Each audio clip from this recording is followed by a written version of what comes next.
കായംകുളം പെരിങ്ങാല കണ്ടകാളൻ നട മഹാദേവ ക്ഷേത്രത്തിൽ നടക്കുന്ന സപ്താഹ യജ്ഞത്തിന്റെ ഭാഗമായി രുക്മിണി സ്വയംവര ചടങ്ങ് നടത്തി. നിരവധി ഭക്തജനങ്ങൾ പങ്കെടുത്തു.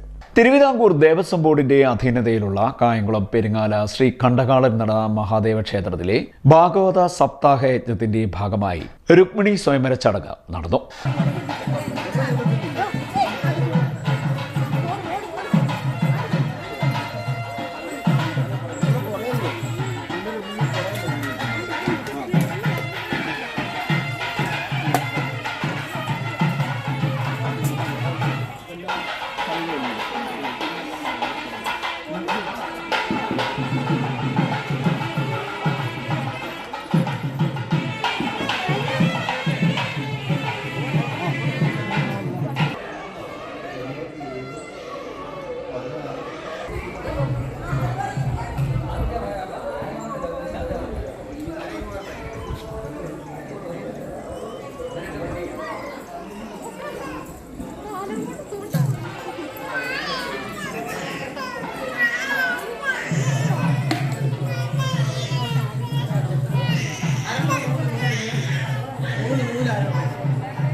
കരിമുട്ടം ക്ഷേത്രത്തിൽ നിന്ന് താലപ്പൊലിയുടെ അകമ്പടിയോടെയാണ് ക്ഷേത്രത്തിലേക്ക് ഘോഷയാത്ര നടന്നത്.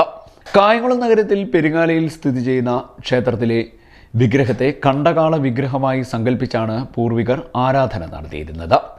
വളരെ പുരാതനമായ പരശുപദം എന്ന ശൈവ പൂജാ സമ്പ്രദായമാണ് ശിവക്ഷേത്രങ്ങളിൽ നടത്തുന്നത്. ഇത് വളരെ വിപുലമായ ആരാധനാക്രമത്തിലാണ് നടക്കുന്നത്. കണ്ടകാളൻ നട ക്ഷേത്രത്തിൽ ശിവന്റെ നടയിൽ വർഷാവർഷം സപ്താഹയജ്ഞം വിപുലമായി തന്നെ നടത്തി വരികയാണ്. ചടങ്ങുകൾക്ക് ക്ഷേത്രതന്ത്രി കുണ്ടിൽ മുല്ലശ്ശേരി കൃഷ്ണൻ നമ്പൂതിരി മുഖ്യ കാർമ്മികത്വം വഹിച്ചു. ക്ഷേത്ര മേൽശാന്തി എല്ലമ്പാടി ഇല്ലം ശ്രീകുട്ടൻ നമ്പൂതിരി, യജ്ഞാചാര്യൻ തിരുവിഴ പുരുഷോത്തമൻ തുടങ്ങിയവർ കാർമ്മികത്വം വഹിച്ചു.